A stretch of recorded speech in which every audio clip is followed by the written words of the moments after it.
Hello, we are back on the Silverfox Hustle podcast. I'm Shashi, and before we move on, please click on the subscribe button. We are on Spotify, YouTube, Apple Podcasts, the works. Now, I'm very stoked today because I've got a total rock star in the in the house, and you'll know why in a bit, right?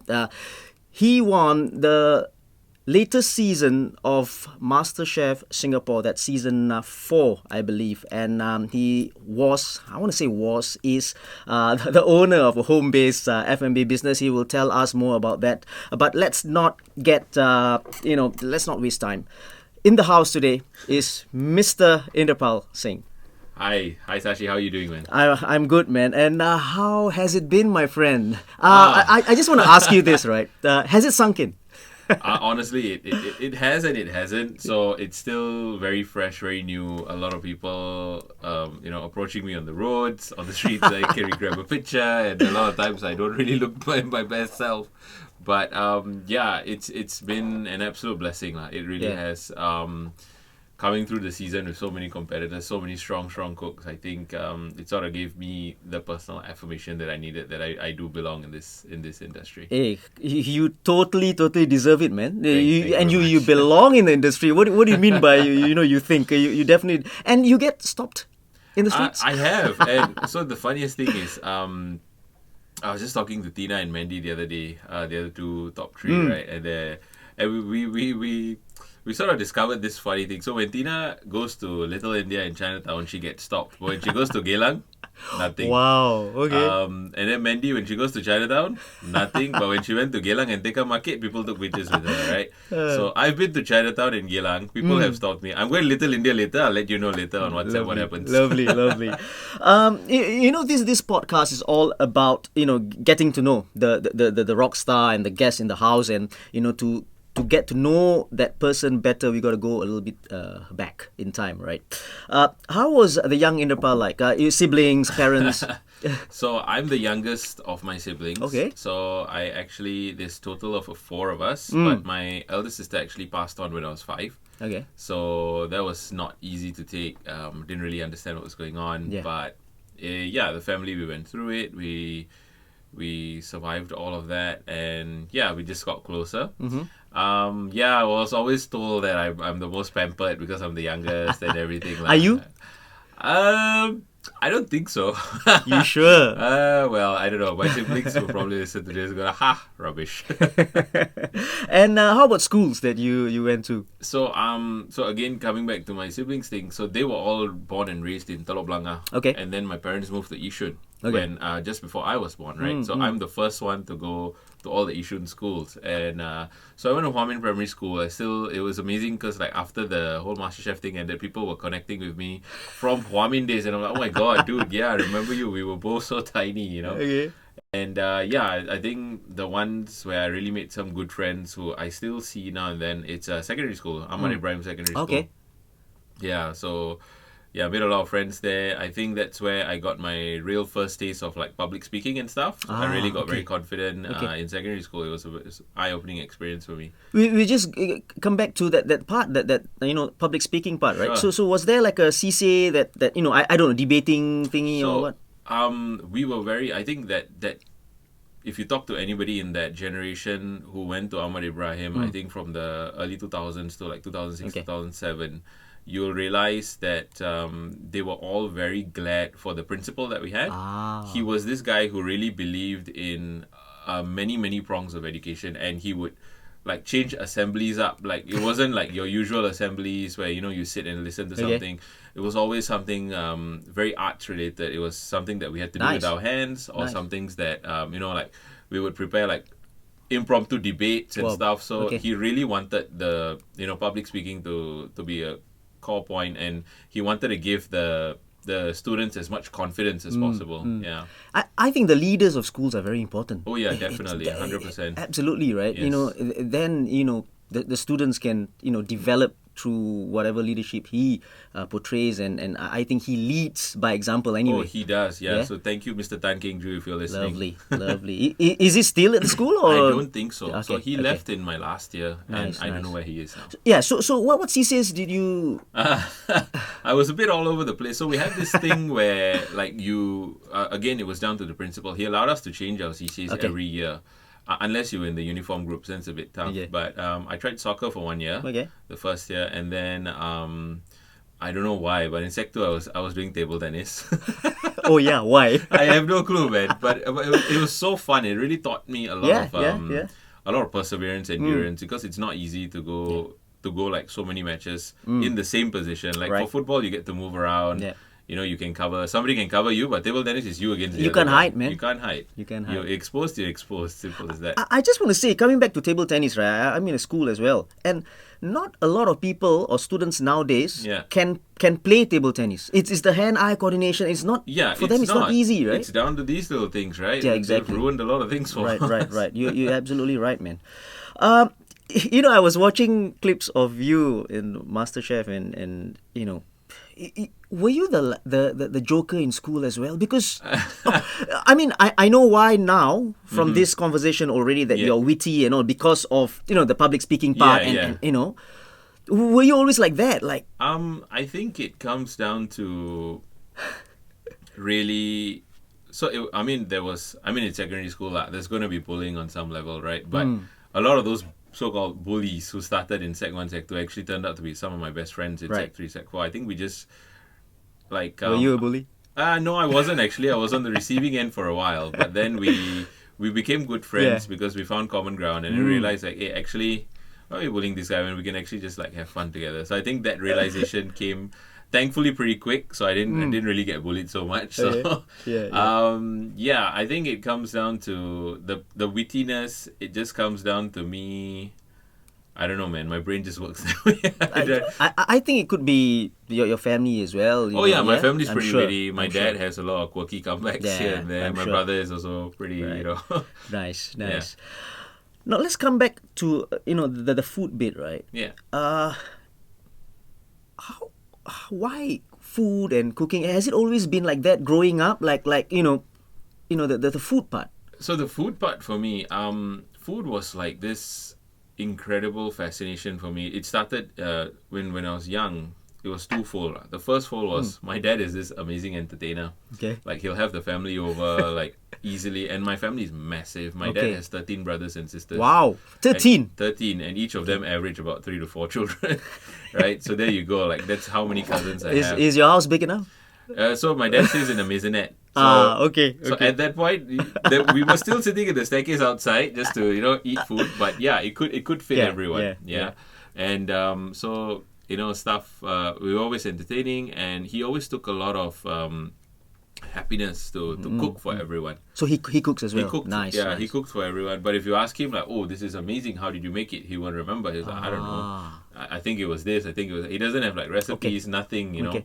And the second prong for me, I think, was the absolute fascination, because like my dad used to take me to temple every Sunday, and when you go to the Sikh temple, you realize everybody gets a free meal. And everyone contributes to the free meal with their hands, not just through funds. Right. They actually come and physically do the work to get it done. And the thing that takes the most amount of time is the rotis, the chapatis, right?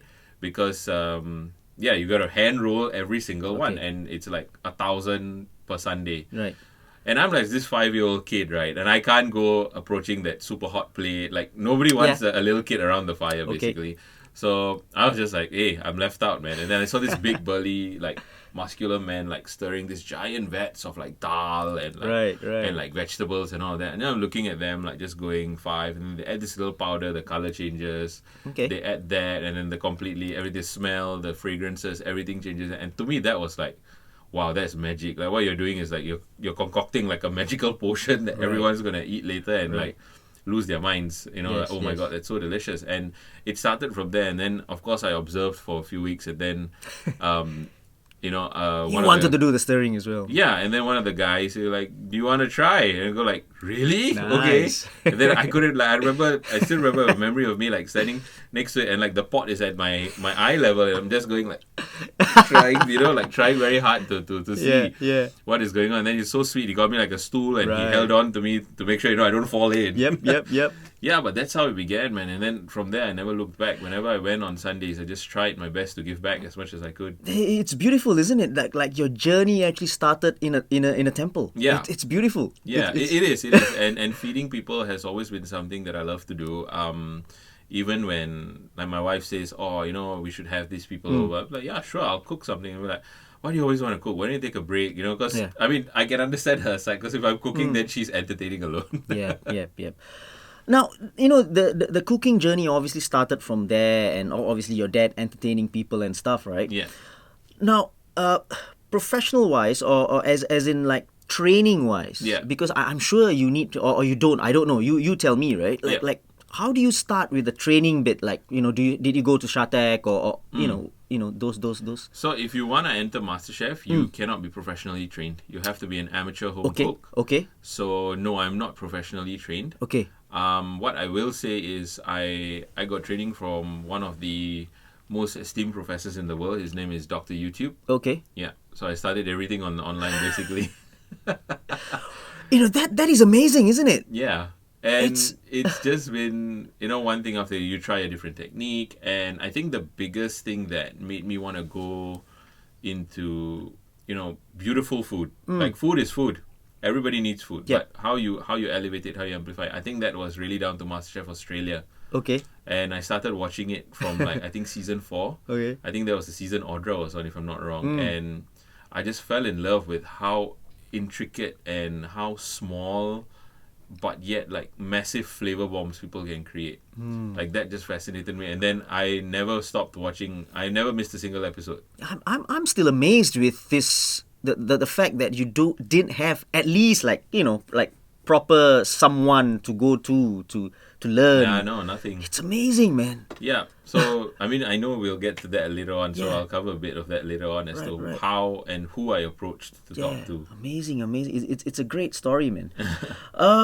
Your earliest influences in cooking, or even Honestly- chef, your favorite chef.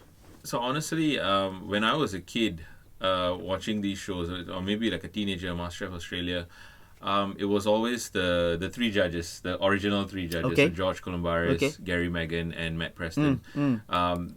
And yes, I enjoyed the competition part, but my favorite episodes used to be the ones where there was no competition. It was the masterclass. Okay. So it was like taken by one of them, and they'll show you like this technique and okay. that technique, and I would sit there. I remember when I was younger, when phones weren't so high tech, I used to sit down and like actually write like, okay, I can do this, and I Okay. can do that, and I can do this, and I would try it, and sometimes it would work, and sometimes I would fail miserably. I remember like even melting like a piece of plastic in my sister's kitchen in Melbourne once as well. Yeah. Yeah, so it was them, Nice, I guess. nice. And of course, any of the guest judges that came on, they brought a lot. And I think that's where the love and fascination of wanting to become a chef came Okay. from me. That little snippet that they will do Yeah, to introduce yeah. the chef. Right. I want to be one of those guys one day, man. Well, you will become soon, man. Soon. Fingers crossed.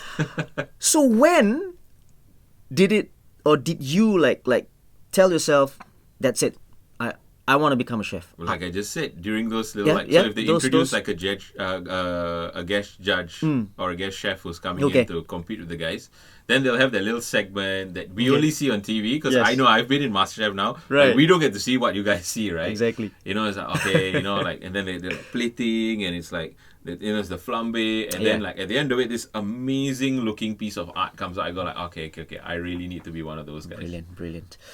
Now, before we start talking about MasterChef Singapore and the journey that you took part in, right? Sure. Let's talk about Mr. Singh Eats. Sure. Okay, that is actually your home-based business. And when did this start? And what was your inspiration behind this? So it started in 2019, just when COVID hit our shores. Not the right time. Actually it's the best. Oh, time, yeah, because actually it's a home-based home-based, business, yeah. right? So how it started was at the end of 2019, in December, I took a holiday just before all the lockdowns with my wife. We went to Amritsar for about 4 days, and to us it's like one of the most precious trips we've ever had, because I mean, I don't know. Are you part Indian, my friend? Yes, Yeah, you I are, am, right? So you know that when you go to India, there's always an agenda, right? Yes. So this was the first trip What in was yours? my life and my wife's life that we went to India without an agenda. It was like we were tourists and we were Okay. like, oh my God, I've never seen this. I've never seen Right, that. right, Because right. usually you're rushing to meet somebody or a family member or you're rushing to do shopping for a wedding or something, right? But no agenda. It was amazing. And then we came back. I remember when we came back, that flight, they started giving out masks to everyone, saying that, okay, there's something on the... Was that late? We landed. 2019? So we landed, actually, so we left in 2019 December. We came back early Jan. Yeah, exactly. Right? And so it was still like, is it? Is it not? Is it just a flu? Is it going to go away? Is it... Yeah, What is yeah. it, right? And then I remember when we landed, we saw these massive machines at Changi Airport, like scanning everybody, like, you know, like... It started, yeah? It started already, and then like everyone, then there were boxes on the floor. We're like, okay, this is not going to last. And then those boxes until today still around. They never disappeared, right? Yeah. So I came back, I went back to work, and somewhere in March, I felt like I can get the feeling around. Okay. I was working in the Ministry of Manpower, and I can see that, okay, a lot of people are leaving. What did you do there?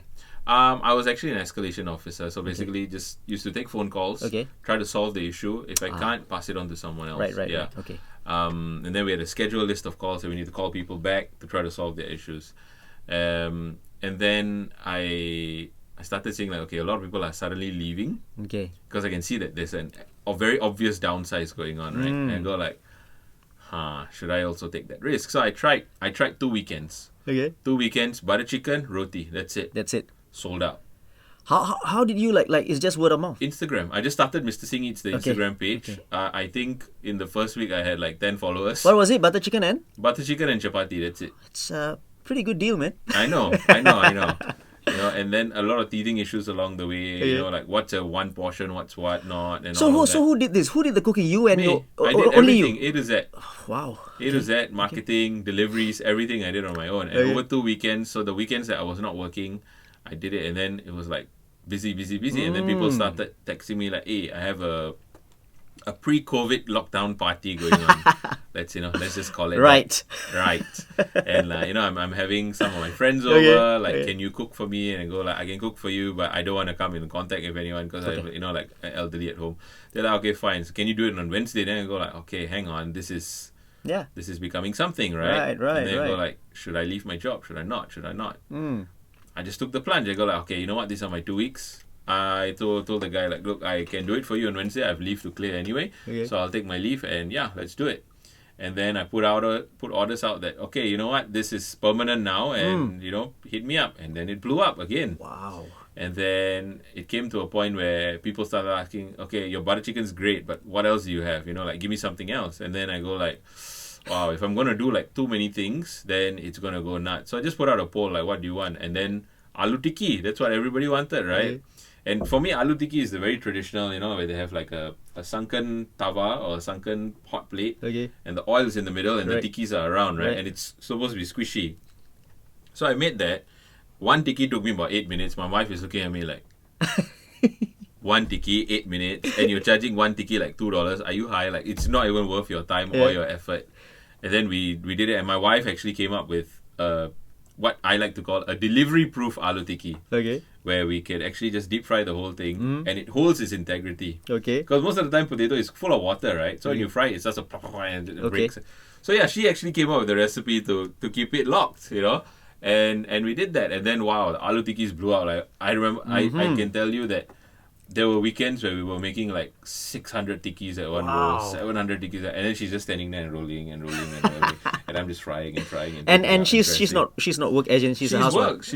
She's full-time job. At that point in time, she was working for one of the big four, and now she's working in tech, and she's still now not so much because a lot of things are a bit more self-sufficient. But at the start, she really helped me so much, and Mr. Singh Eats wouldn't be where it is without Mr. Singh Eats, for sure. It's brilliant, man. Yeah. I wanted to ask you, did you ever feel like quitting? I don't think so. I'm not going to ask you that question. Maybe because I think you should, because it's not that I felt like quitting, because after COVID plateaued and things started opening up, orders sank dramatically because people were like, oh, finally I can go out and eat, right?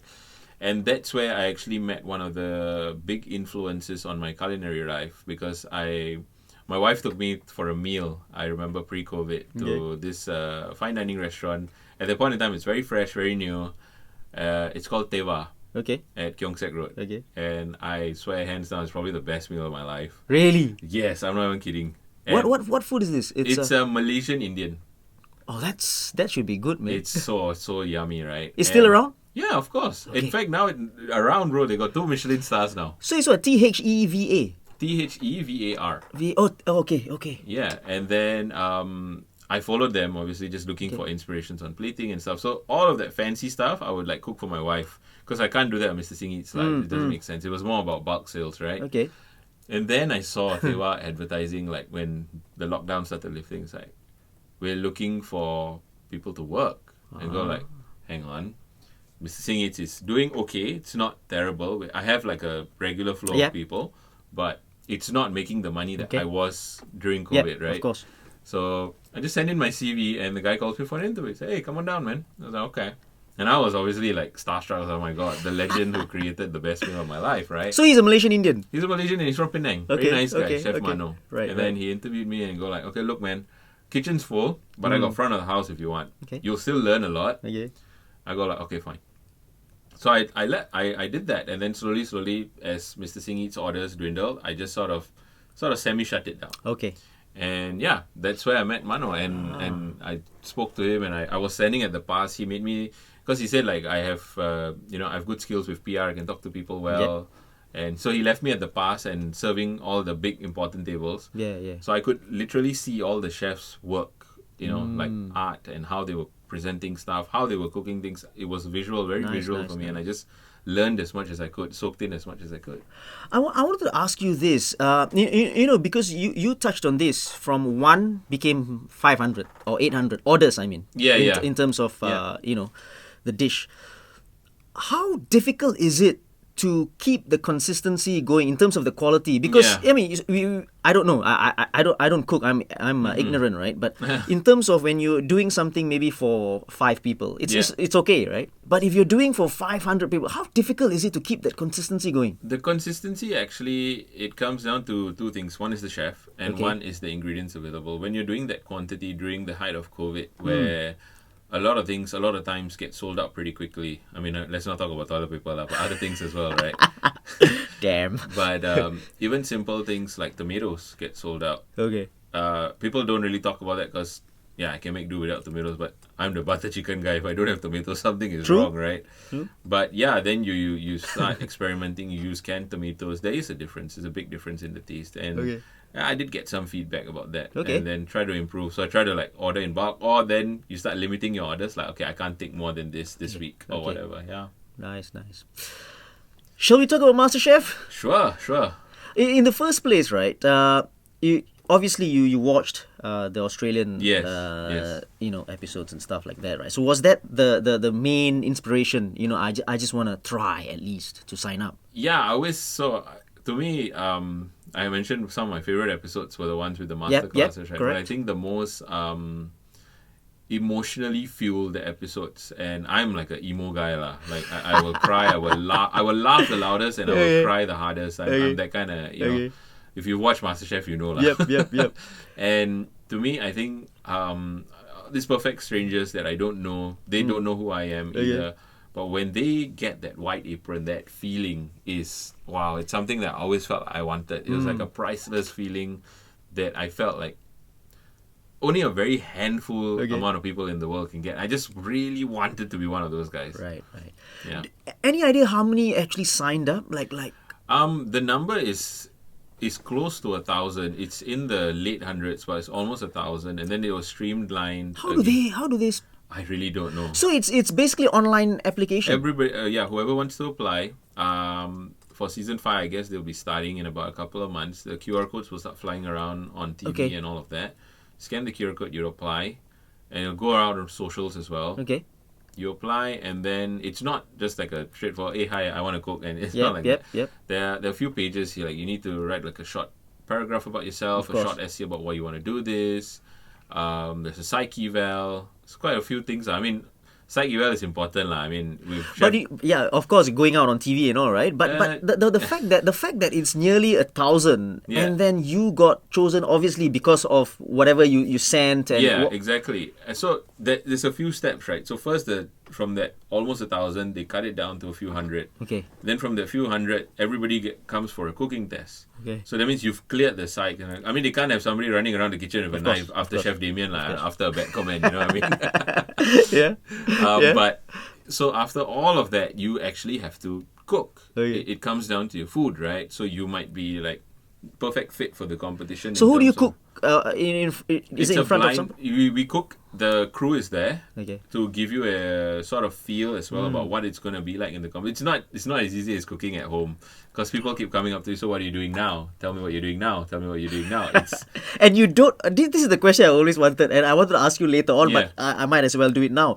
You don't have a recipe in front of you, right? No, like never absolutely do. zero, right? Zero. The only time you have I won't even say a recipe. A fragment of the recipe is during a pressure test. Okay. So they tell you like, okay, this is roughly what it's supposed to be. Okay. These are the ingredients. The ingredients are there. You got to figure most of it out on your own. Wow. Yeah.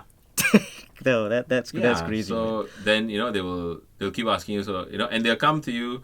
You see when they're okay, you got 1 hour, right? And we're gonna 1 hour is a long time. Oh my God, it's not. I don't think so, man. 1 hour is not long. Depends lah. If you're going for if you're driving on a road trip, 1 hour is nothing lah. If you're doing a plank, 10 seconds is a long time also lah. So yeah, and then they have to do a cooking test, and so how they keep it fair is the cooking test itself. The people who are tasting your food are the food producers, not the judges yet. Yep. They will taste it blind. Okay. And they will go, okay, this one yes, this one no, this one yes, this one no. So to keep it fair. Right. And then our profiles are sent to the judges. For this season especially, the judges had to pick us into teams, right? Okay. So then the judges decided who goes in which team. Nice. Like they selected, okay, this guy, this guy, this guy.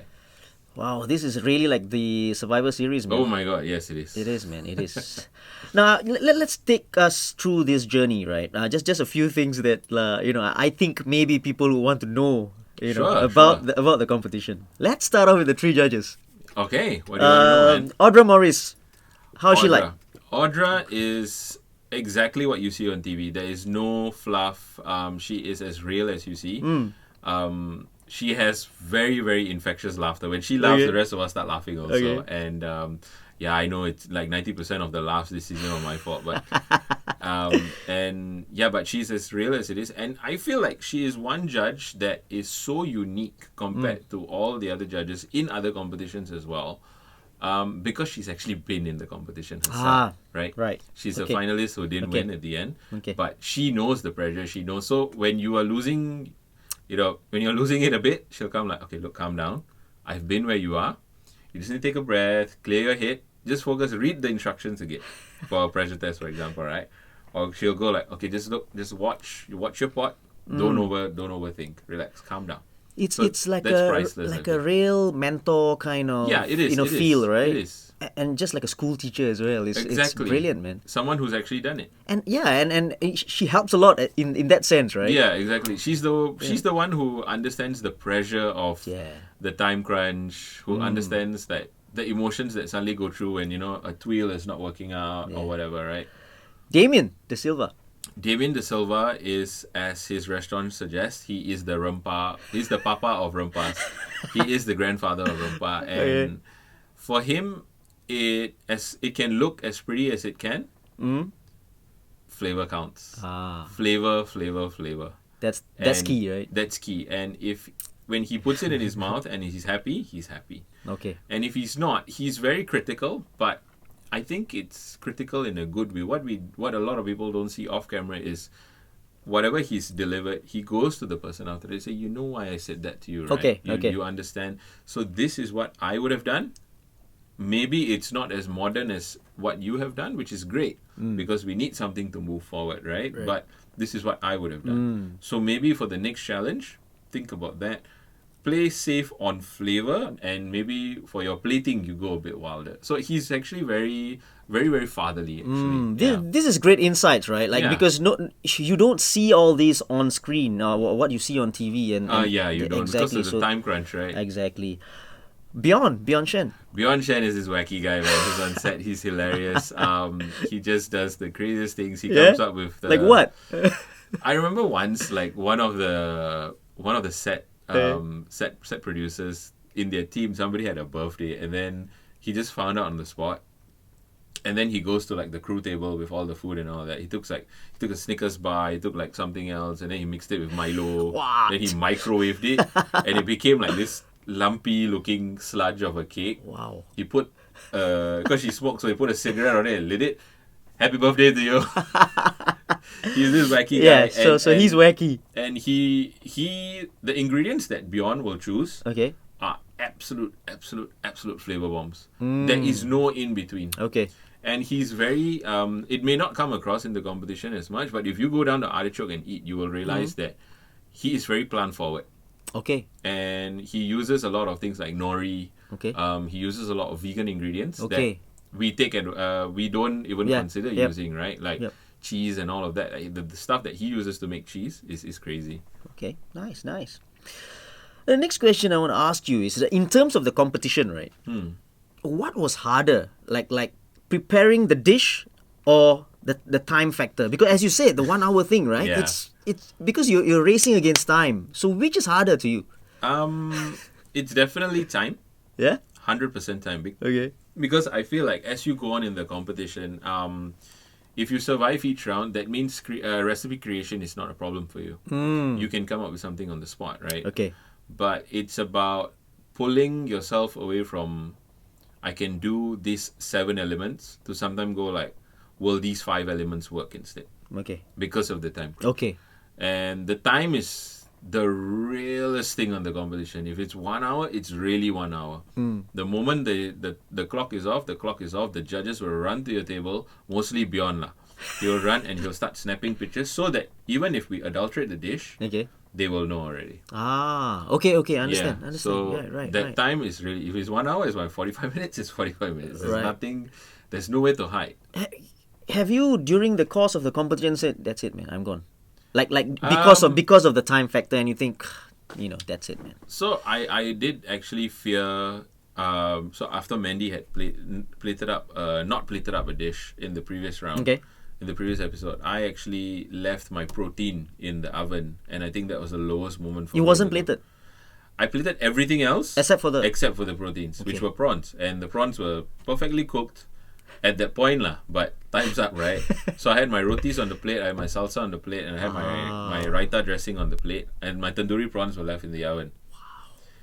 And I thought, okay lah, I'm gone, right? And they said that no, the rule that we made was very simple. If you ever present us an empty plate, you will be eliminated on the spot, right? Your plate's not empty, but you're definitely not going to be able to fight for the advantage lah. Which is fair. Okay. Yeah. So Nice. but at that point in time, I thought like, oh man, is this where it ends? Yeah.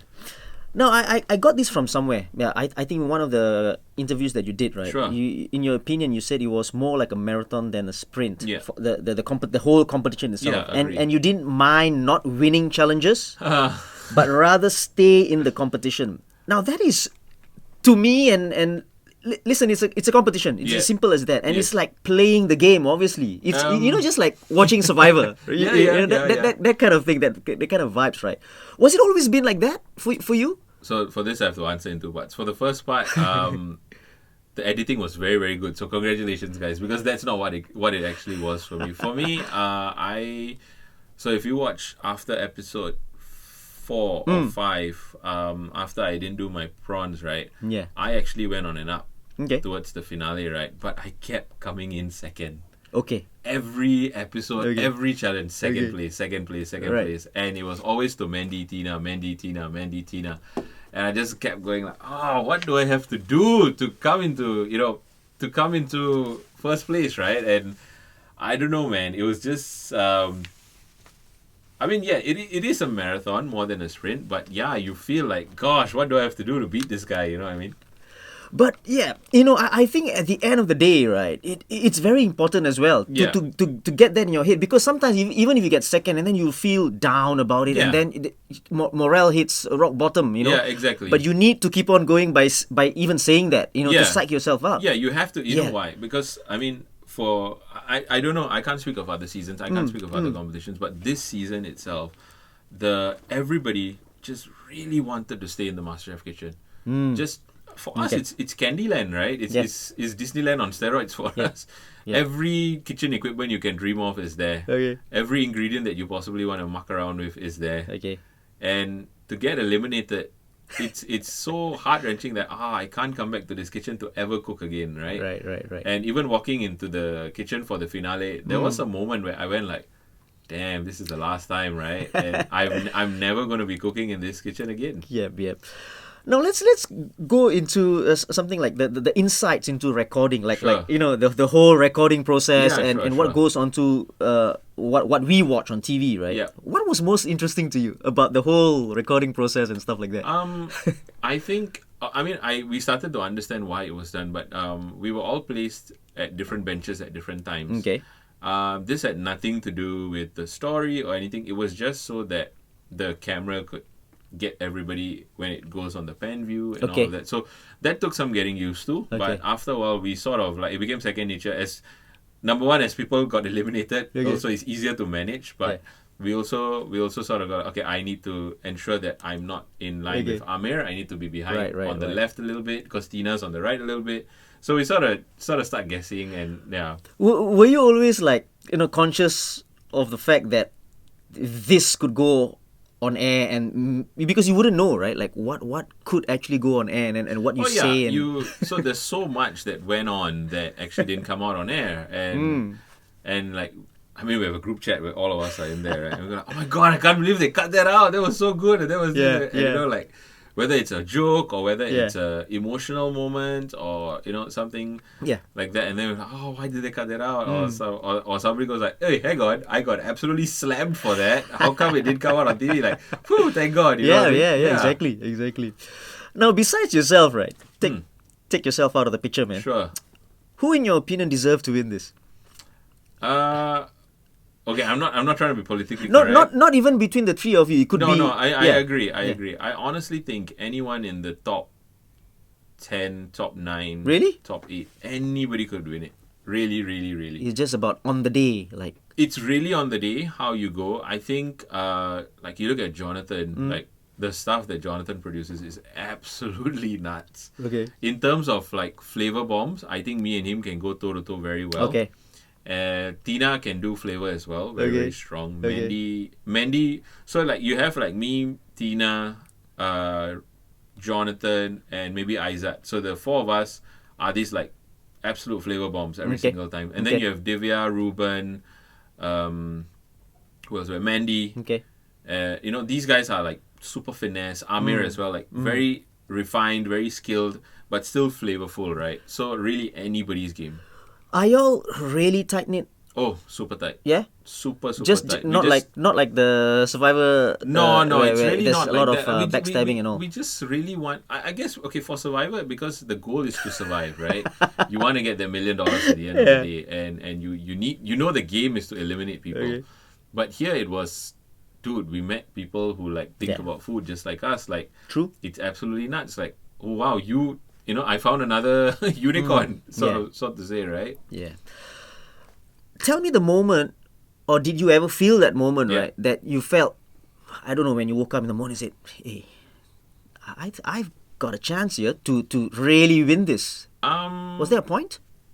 There was a point where I went okay, you know what? I was always in it to win it, lah. There was no. Of course. It wasn't I'm here for the experience, nothing. The moment I got the white apron, I wanted the chef jacket. It's the moment I got the chef jacket, I wanted the trophy. It wasn't, it was nothing, there was no doubt in my mind ever. Yeah. But I think not once did it cross my mind that I can get eliminated today. Okay. Even as I was walking into an elimination challenge, I just did my own psych up and I went you know what? It's just... You were not going to get eliminated. I'm not going to get eliminated. Okay. I may not win the challenge, but I'm not getting eliminated. Okay. The challenge that I felt okay, I can win it was Chef Malcolm's challenge. Mm-hmm. The day that, Ruben gave me that massive fish head. And then the next one, we had to replicate his fish maw soup. Okay. When I came in second on that dish, I was like, hang on, if I can do something so delicately balanced, I think I can win this. Nice. Now, this whole experience of obviously the competition, meeting people, the judges, Yeah. getting criticized, getting praised, the whole works, right, and winning it, obviously. What has it taught? Uh, what's the lesson that you've learned about yourself? Honestly, I found out about myself that I actually have a lot more endurance than I give myself credit for. Okay. I have a lot more willpower than you think. Like sometimes you think like, oh, I can do this. I can do a 91-kilometer run, but then you reach the 20th kilometer, you go like, okay, what was I thinking, right? Yeah. But for me, usually it's the other way around. I have this streak where I kind of self-doubt myself quite a bit. Okay. But I think just going on, getting the Why? Why do feedback. you? I don't know, man. It's nothing to do about the cooking part. I mean, in general, you mean? Yeah, just in general, I just always Okay. feel like maybe it's not supposed to be me. You know what I mean? Okay. Like these fairy tale endings don't happen for everyone, and Okay. definitely not me, lah. Like. But as the season went on, I go like, hang on, why not me, right? Why Yeah. not? It could be me as long as I keep producing. What's to stop me? Yeah. Yeah. Yeah. It's a good point actually. Self doubt is. Again, I heard this from somewhere, right? Yeah. That self doubt is the worst thing. Yeah, it's the a worst. prison that you create for yourself, Yeah. and the only person who can let you out is you. But you're so busy, like just digging this hole that is deeper and deeper and deeper. It's just getting harder to come up. Anyway, congratulations again. It was I think at the end of the day you totally deserved it, and kudos to you and Thank my you friend. very It's much. absolutely brilliant. Thank you, Shashi. Some personal thoughts before we leave, right? Sure. Now in coaching, I do coaching as well. I'm a football coach as well, right? So in coaching, there's a coaching philosophy. Okay. How about one for chefs? Do you have like a philosophy for that as well? So I've been blessed since the competition ended. I've worked in a Mission Start kitchen to get some training, and the one thing I've learned from watching all the chefs is keep your knife sharp, your station clean, and your head down. Oh, can you repeat that? That's nice, man. What is it? What is it? Keep your knife sharp, Okay. your station clean, Uh-huh. and your head down. Brilliant. Absolutely brilliant. Are you mindful about healthy cooking Um, and therefore eating? I try. Honestly, I really do. I do try. Ever since, my wife's going to hate me for things, but ever since my daughter is born, I try to be healthier because I want to be around as long as I can to be with her. I still want to be with you, my wife. Don't take it wrong.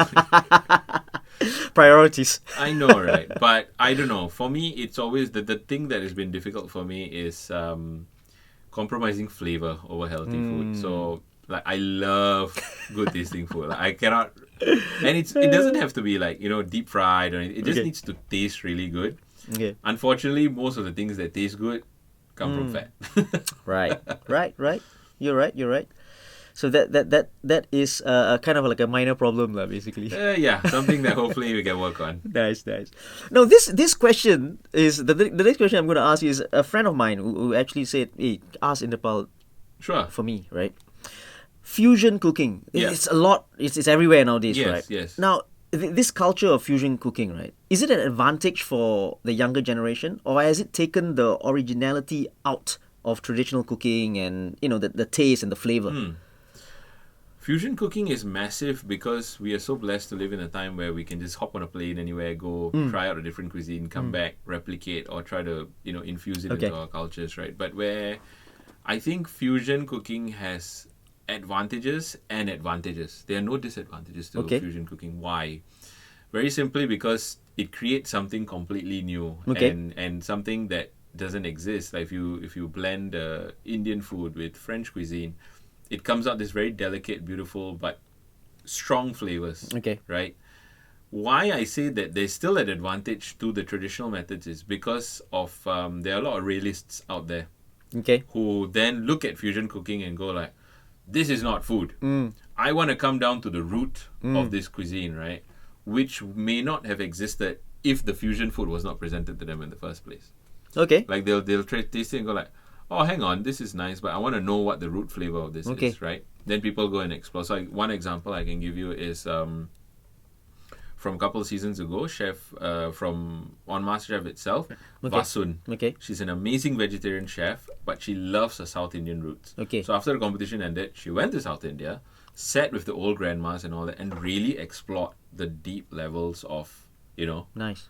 like what it is to be a proper South Indian cooking, and she found that out. Moringa, all of these ingredients that we don't really use very often, right? So I think it's a double-edged sword, but both good. Nice.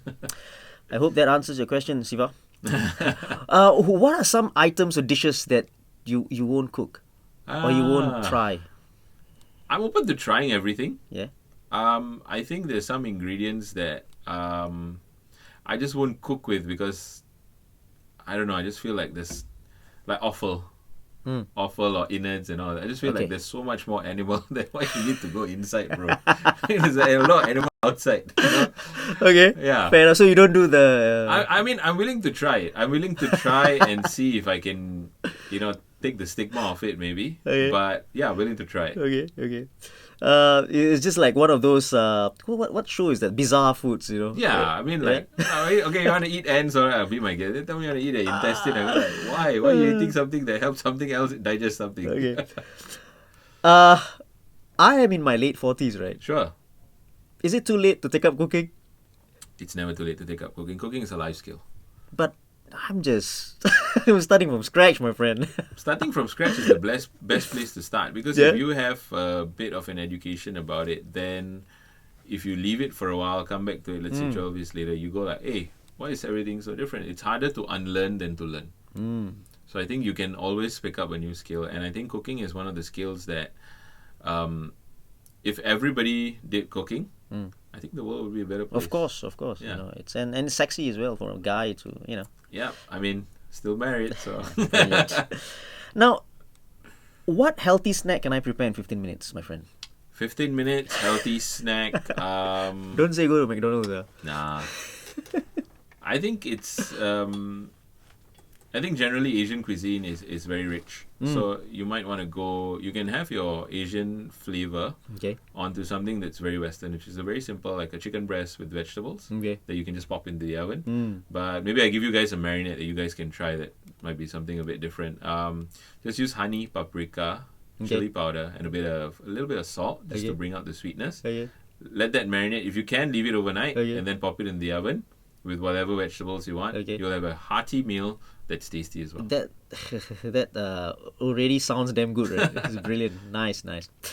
Okay, Inderpal, before we leave, right, I always do this with my guests. Okay. The 10, or not 10, it's a quick fire round. Okay, so it's got to be quick answers. All right. You're witty, we'll find out. Your favorite judge and why? Chef Damien, he's like a father to me. Signature dish. Oh, signature dish. I think from the competition, it would have to be the no crab chili crab sauce roti john. Okay. Nice. What's your personal comfort food? Chicken rice. Okay. Roasted? Roasted, breast meat only. Breast meat only? Yes. Okay. Your favorite holiday destination for food? For food, the United States. United States? Yes. Why? So much going on. It's just a boiling pot. You've got Mexican food. You've got, soul food. You have some of the best burgers in the world. And, like I've seen those, Yeah, you go to Texas, you get so much of good barbecue. You go to California, you go to LA, you have a lot of good, up and coming food. Okay. You go to San Fran, you've got great Chinese food, great Italian food. It's a melting pot. How about a favorite holiday destination? The United States. Okay. I love to eat, man. Right. Your pet peeve in the kitchen?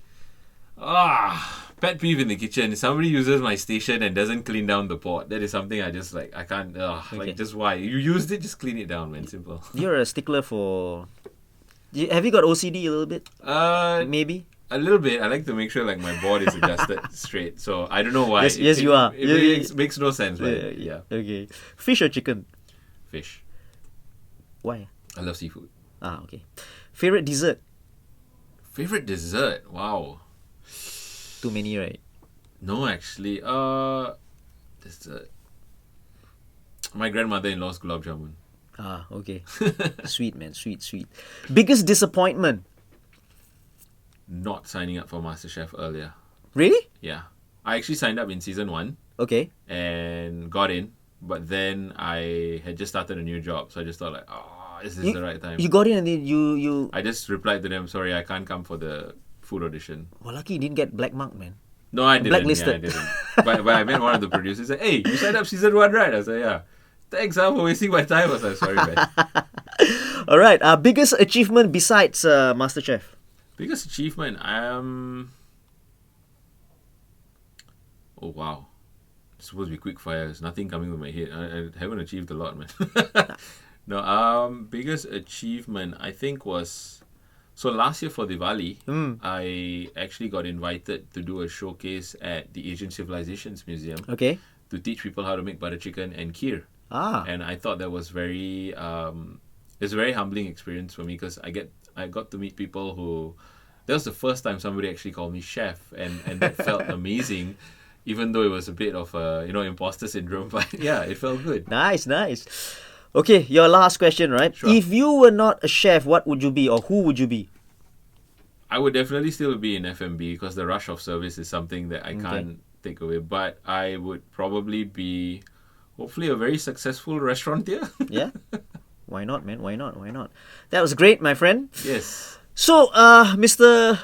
Chef Inderpal, what's next for you? Like, maybe, where do you see yourself in 5 years? Or... Okay.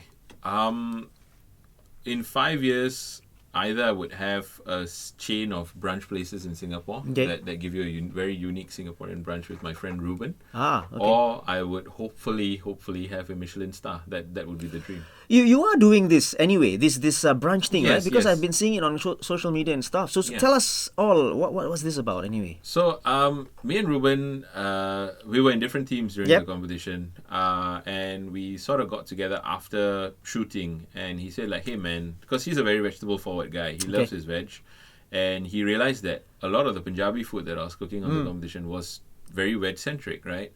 And you went like, hey, there's a lot of vegetables in your culture. Can I just, pick your brain a little bit? I said, yeah, sure, man, come over. So we had cha. We sat down and started talking. And they're like, do you mind if I do like a, recording series of some very basic Punjabi dishes? Right. I go like, sure. So we banged out, I think, 12 or 10 videos over 3 days. Okay. There's way too much food. And he took half of it back, ate it, he loved it. And then we started talking along the way. We go like, you know what's actually missing in Singapore? Like a proper brunch place where you can go for Singaporean brunch. Okay. It's amazing brunch places in Singapore, right? But all of them will give you your very, very good eggs band, our toast, and all that. The most Singaporean element you probably get is like pancakes with kaya. Right. That's like as Singaporean as it gets, right? So we said that. And then on the flip side, if you don't want brunch but you want something Singaporean, you have to go to a kopitiam lah. There's no in between, right? True. So we decided that we want to be the in between guys. Nice. So we came up with this brunch concept. Of course, the no-brainer was putting the roti john on the menu that I did from episode 2. Okay. And doing more variations of it, right? And then Ruben he's so good with like pastas and all that, understanding the base flavors of all that. Okay. So we do like sambal udang pasta, Nice. salsa hijau pastas and stuff like that. Rice bowls, biryani bowls. So yeah, we just came out with the menu. Then an investor approached me and said, I want to do something with you. I go like, sure man. Then he put money on the table and said, okay, let's go now. I'm like, okay, look, calm down. And why don't we do a trial? See how it goes, see if we're profitable. And then we can explore doing something further. So that's how the brunch idea came about. And we just finished our first weekend. So pretty good. Very happy with the response. Thank you so much to all the Singaporeans who came down and tried our food. And for those who are coming this coming weekend, I can't wait to meet you guys. So it's every weekend then? No, it's only these 2 weekends. Okay. So after that, I'm taking a short break with my family for a while. And then Ruben is actually working at Artichoke. So he needs time to sort of balance all of that out. Right. We're all trying to balance all of this out. It's very new. And of course, it's not just us that it's affecting our wonderful spouses as well, our partners. I can imagine. Yeah, who are like, okay, this is really new, and like we don't get to see you, like what's going on, Right. And yeah, but personally for myself, after this brand series, I again very, very blessed, very humbled for the opportunities that I've gotten. Some people have booked me for private dinings in their homes, so I'm going to do that. And I'm also doing a private dining showcase for the public in December. How does this work, this private dining thing? I'm curious, man. So private dining, if somebody calls me over, I go over and I cook in their kitchen, present a meal for about 8 to 10 packs. Cannot do more than 10. It's very difficult. The quality control, right? Right. And then we do a fine dining experience. I will do a fine dining experience at the year end for about 30 packs per night. Okay. And that one is like, I will just sell a ticket. People come. It's a tasting menu. You pay a fixed fee. You get fed until you can't move. that sounds great, man. Yeah. Nice. Inderpal, any advice for budding chefs, especially the younger ones coming up Yeah. and, working in a restaurant, for example, and, they just want to be wearing that apron?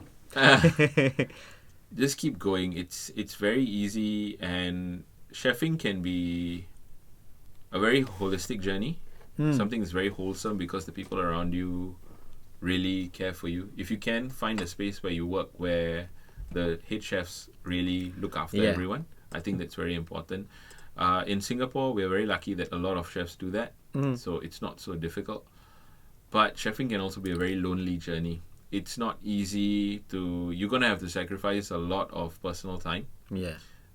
If you have a girlfriend who is not in the industry, or you have a boyfriend who's not in the industry, it's going to be very tough for you to maintain your relationship, because you're going to start work some days at 9 in the morning and you're going to end at 3 in the morning the next day, right? And your spouse, your partner, your girlfriend, boyfriend is not going to see you much. So it can get very lonely. Right. So my advice, if you can, find someone from the industry to date. Or don't at all. Or don't at all. That's fine. And when you finally make it as a chef, don't worry. There'll be people at the door waiting to marry you. Exactly. Wonderful advice, Mr. Inderpal Singh. Thank you so much. Thank you very much, brother. for having me. I think it has been wonderful, a nice insight into the MasterChef series, as well as yourself. Yes. Your thoughts, your insights into what's happening, and we wish you all the best. Thank you very for much. your future. Thank you very much. And this has been the latest episode of the Silverfox Hustle podcast. Don't forget, before we go, just click on the follow, subscribe button. YouTube, Spotify, Apple Podcasts, we are everywhere. So thank you again, Inderpal. Thank you very much. The hustle beats talent when talent doesn't hustle. Cheers. Thank you, guys. Take care.